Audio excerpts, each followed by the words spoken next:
বেশি ভান এবং ভনিতা না করে সোজা কথাটা সোজাভাবে বলে দেওয়া যাক। আনন্দবাজার অনলাইনের মুখোমুখি অভিষেক বন্দ্যোপাধ্যায়। তার সাক্ষাৎকার প্রচারিত হবে আনন্দবাজার অনলাইনে। এইবার একটু গৌরচন্দ্রিকা করি। অভিষেক কেন, সে বিষয়ে তো কোনো প্রশ্ন থাকতে পারে না। এখন কেন, সে বিষয়ে প্রশ্ন থাকতে পারে, তার জবাবও আপনারা পাবেন। অভিষেক বন্দ্যোপাধ্যায় তৃণমূলের অঘোষিত নাকি ঘোষিত 2 নম্বর? অভিষেক বন্দ্যোপাধ্যায় তৃণমূলের সংগঠনের সর্বেসর্বা। সরকারি কোনো বিষয়ে তিনি মাথা ঘামান না, অন্তত পাবলিক পারসেপশন তাই। এই পরিস্থিতিতে অভিষেক বন্দ্যোপাধ্যায় 100 দিনের কাজের বকেয়া টাকা নিয়ে তার আন্দোলন দিল্লি থেকে শুরু করে কলকাতার রাজপথে নিয়ে এসেছিলেন। কিন্তু ইদানিং দেখা যাচ্ছে তিনি যেন একটু দূরত্ব রচনা করেছেন।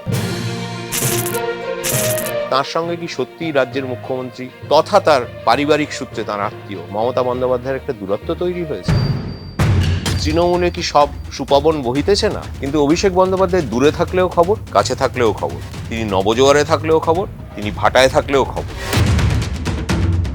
অভিষেক কি লোকসভা ভোটে ডায়মন্ড হারবার কেন্দ্রের মধ্যেই নিজেকে সীমাবদ্ধ রাখবেন?